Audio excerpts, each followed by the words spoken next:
दोस्तों आज हम बात करने जा रहे हैं इंडिया में होने वाले 5G ट्रायल्स और चाइना की। 4 मई को डिपार्टमेंट ऑफ टेलीकम्युनिकेशंस ने TSPs यानी टेलीकॉम सर्विस प्रोवाइडर्स को परमिशन दे दी 5G ट्रायल्स को कंडक्ट करने की, और जिसके बाद formally and officially Chinese companies जैसे कि हुआवे एंड ZTE 5G की रेस से बाहर हो गई हैं। तो ये NOD का प्रोसीजर काम कैसे करता है? पहले गवर्नमेंट परमिशन देती है सर्विस प्रोवाइडर्स को 5G ट्रायल्स कंडक्ट करने की। उसके बाद ही सर्विस प्रोवाइडर्स टाई अप करते हैं ओरिजिनल इक्विपमेंट मैन्युफैक्चर के साथ 5G इंफ्रास्ट्रक्चर के लिए।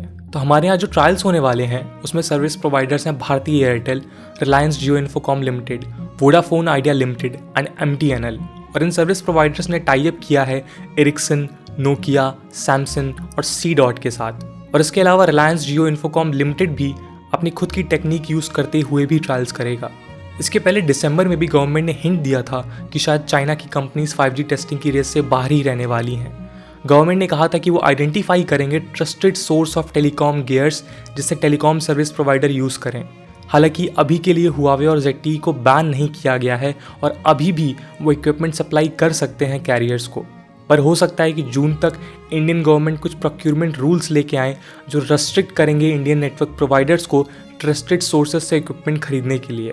और जब ये रूल्स आएंगे तो हो सकता है कि बैंड सप्लायर्स की भी लिस्ट हमें देखने को मिले। तो इस वीडियो में हम डिस्कस करेंगे कि जो एक्सक्लूजन हुआ है चाइनीज़ कंपनीज़ का उसके प्राइमरी रीजंस क्या हैं, उसके बाद चाइनीज़ गवर्नमेंट और कंपनीज़ का क्या रिएक्शन है इस एक्सक्लूजन को लेके, और चाइना के ग्लोबल 5G लीडर बनने के एम्बिशन को भी हम डिस्कस करेंगे।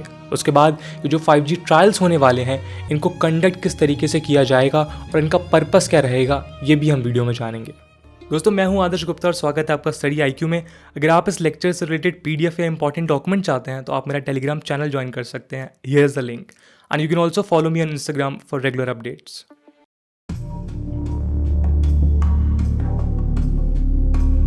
दोस्तों there are multiple reasons for this exclusion. पहला और सबसे इंपॉर्टेंट रीजन है बॉर्डर टेंशंस और इंडिया की करंट डिप्लोमेटिक अप्रोच। हम सब ने पिछले सालों में देखा है कि किस तरह चाइना के साथ हमारे बॉर्डर क्लैशेस बढ़ते गए हैं। अलग अलग फ्रंट में चाइना ने इंडियन बॉर्डर्स में अपनी आर्मी डिप्लॉय करने का काम जारी रखा है। स्पेशली कोरोना वायरस को फैलाने के बाद इस प्रोसेस में चाइना की तरफ से एक अग्रेसिवनेस देखी जा सकती है, और इसका रीज़न ये भी था कि चाइना के खुद के लोग काफ़ी नाराज़ थे करंट गवर्नमेंट से, जिस तरह से उन्होंने चाइना को वायरस का हब बनने दिया। जिसके बाद चाइनीज़ गवर्नमेंट को चाहिए था कि वो किसी तरह अपने लोगों को फिर से एक साथ लेके आए। सो उन्होंने कंटिन्यूसली इंडिया के साथ क्लैशेस को बढ़ाए रखा, जिससे वो चाइना के लोगों का ध्यान पैंडेमिक से होने वाले ग्लोबल नुकसान से हटा के इंडिया के ऊपर लेके आ पाएँ और अपने प्रोपेगेंडा से नेशनलिस्टिक फीलिंग को लोगों के अंदर जगा सकें। और आज के वक्त बॉर्डर क्लैशेस और स्कर्मिशेस को लेके इंडिया की डिप्लोमेटिक अप्रोच काफ़ी क्लियर है एंड होनी भी चाहिए। अगर किसी कंट्री ने बॉर्डर में पीस मेंटेन नहीं करके रखा है, अगर कॉन्स्टेंटली आर्मी कन्फ्रंटेशंस हो रही हैं, तो इंडिया कभी भी उन्हें इग्नोर करके बाकी डोमेन्स में उन कंट्रीज़ के साथ टाइज या कोलैबोरेशंस नहीं करने वाला है।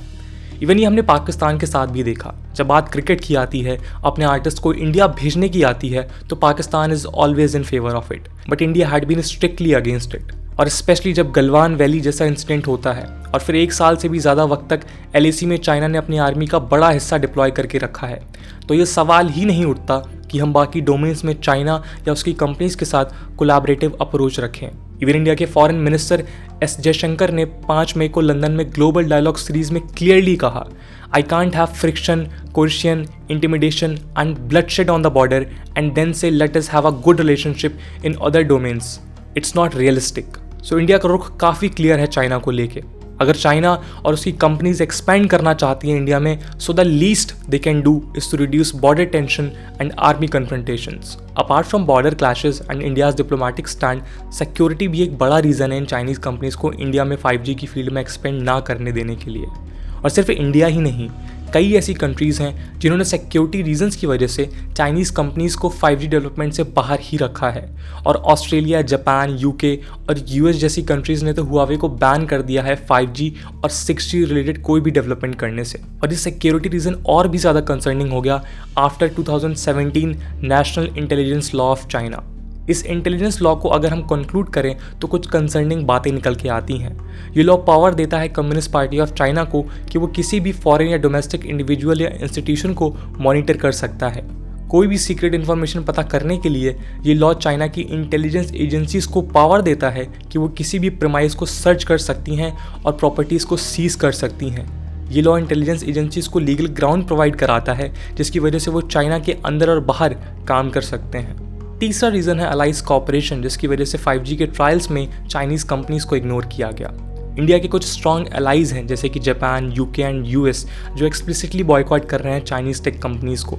इसके अलावा यूएस एंड जापान खुद एक मेजर कॉम्पिटिटर है टेलीकम्युनिकेशन इंफ्रास्ट्रक्चर की फील्ड में। देन एक ग्लोबल डिप्लोमेटिक लेवल पे हमारे पास एक और रीज़न है to choose some other options in place of Chinese tech companies. बात करें चाइनीज़ रिएक्शन की, तो एक मीडिया क्वेरी को आंसर करते हुए चाइनीज़ एम्बेसी ने लिखा कि we express concern and regret that Chinese telecommunication providers have not been permitted to conduct 5G trials. इसी को आगे बढ़ाते हुए उन्होंने लिखा कि चाइनीज़ कंपनीज सालों से इंडिया में ऑपरेट कर रही हैं, मास जॉब्स क्रिएट कर रही हैं और अपना कंट्रीब्यूशन दे रही हैं to India's infrastructure construction in telecommunication. और चाइनीज़ कंपनीज़ को ट्रायल से एक्सक्लूड करना न सिर्फ उनके राइट्स को नुकसान पहुंचाएगा पर इंडिया के बिजनेस इन्वायरमेंट को भी हिंडर करेगा, जो कि अच्छा नहीं रहेगा for innovation and development of related Indian industries. और चाइना होप करता है कि इंडिया दोनों कंट्रीज़ के म्यूचुअल ट्रस्ट और कॉपरेशन पे और काम करेगा और एक open, fair, non discriminatory business environment provide कराएगा to all countries of the world including China.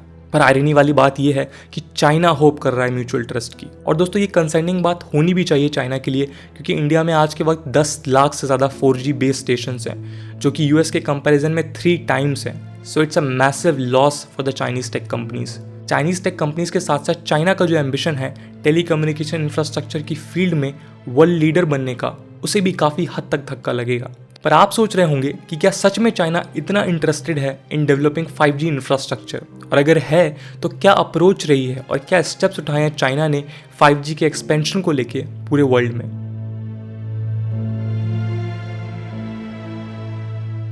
दोस्तों पिछले कुछ सालों में चाइना ने हैवीली इन्वेस्ट किया है टेलीकॉम इंफ्रास्ट्रक्चर की फील्ड में, और कहीं ना कहीं ग्लोबली चाइना ने कुछ ऐसे स्टेप्स उठाए हैं जो डायरेक्टली चैलेंज करता है यूएस जैसे टेक जायंट को, स्पेशली ईस्ट अफ्रीकन और यूरोपियन रीजन में। 2015 में चाइना ने बेल्ट एंड रोड इनिशिएटिव के अंतर्गत digital silk road programme launch किया, जिसमें वो 12,000 किलोमीटर की अंडरग्राउंड केबल लोकेट करने जा रहे हैं, जिसको वो पीस केबल भी बोलते हैं, which means Pakistan and east Africa connecting Europe. And it can be a very big threat to the US tech dominance in the region. अगर आप इस प्रोग्राम के रूट मैप को देखेंगे तो यू विल अंडरस्टैंड ये प्लान बेसिकली अंडरग्राउंड सी cables के through 3 continents को कनेक्ट करता है। पहले फेज में फाइबर ऑप्टिकल केबल को चाइना से पाकिस्तान में लाया जाएगा, और फिर अंडरग्राउंड सी केबल्स को पाकिस्तान से डिजिबूटी और सोमालिया से होते हुए केन्या तक ले जाया जाएगा। फिर सेकेंड फेज में इन केबल्स को केन्या से साउथ अफ्रीका में ले जाया जाएगा। वहीं इसका एक और एक्सटेंशन डिजिबूटी में आने के बाद इजिप्ट से होते हुए फ्रांस के मार्सिल सिटी तक जाएगा।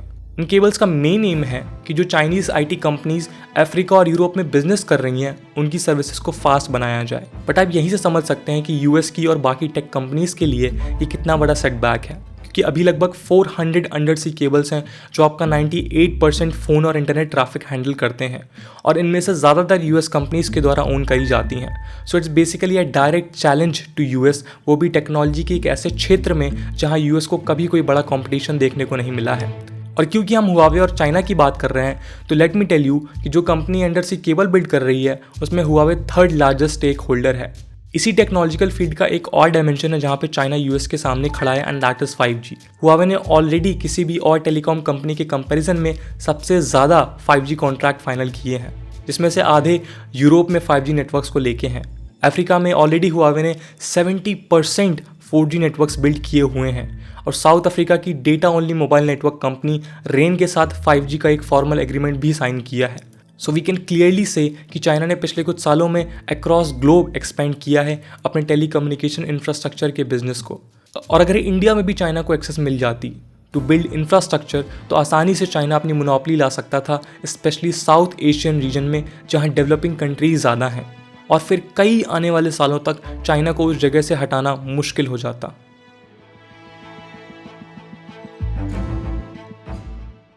दोस्तों 5G ट्रायल्स की ड्यूरेशन 6 मंथ्स की है, जिसमें 2 मंथ का टाइम पीरियड प्रोक्योर किया जाएगा इक्विपमेंट सेटअप करने के लिए। सभी सर्विस प्रोवाइडर्स ये ट्रायल्स अर्बन सिटीज़ के साथ साथ रूरल और सेमी अर्बन प्लेसेस में भी करेंगे, सो दैट जो बेनिफिट है 5G का वो सिर्फ लिमिटेड ना रहे अर्बन या हाईली डेवलप्ड सिटीज़ तक। मिनिस्ट्री के अकॉर्डिंग 5G ट्रायल्स का मेन ऑब्जेक्टिव इंडियन कॉन्टेक्स्ट में 5G स्पेक्ट्रम के प्रोपेगेशन कैरेक्टरिस्टिक को टेस्ट करना, मॉडल ट्यूनिंग और सिलेक्टेड इक्विपमेंट्स और वेंडर्स की टेस्टिंग के साथ साथ इंडिया में बनी हुई टेक्नोलॉजी की टेस्टिंग और अलग अलग एप्लीकेशंस जैसे कि telemedicine, tele education, augmented virtual reality, drone based agriculture monitoring और 5G फ़ोन्स और डिवाइसेस को टेस्ट करना भी होगा। 5G टेक्नोलॉजी आने के बाद हम एक्सपेक्ट कर सकते हैं कि डाउनलोडिंग रेट्स 4G के कंपैरिजन में 10 टाइम्स तक बढ़ सकते हैं और अभी के लिए ये ट्रायल्स नॉन कमर्शियल बेसिस पे होंगे एंड इन ट्रायल्स के दौरान जो भी डेटा जनरेट होगा उसे इंडिया में स्टोर किया जाएगा। I wish and I hope कि हम जल्द से जल्द इन ट्रायल्स को पूरा करें so that Indian can also proceed with the usages of 5G। In trials का एक बड़ा पॉजिटिव ये भी है कि हम बाकी इक्विपमेंट प्रोवाइडर्स के साथ साथ अपनी टेक्नोलॉजी भी टेस्ट और डेवलप करने की कोशिश कर रहे हैं। दोस्तों आज की वीडियो के लिए इतना ही। आई होप आपको वीडियो पसंद आई होगी और अगर पसंद आई है तो इसे अपने दोस्तों के साथ शेयर करना ना भूलें। मिलते हैं नेक्स्ट वीडियो में, तब तक के लिए जय हिंद, जय भारत।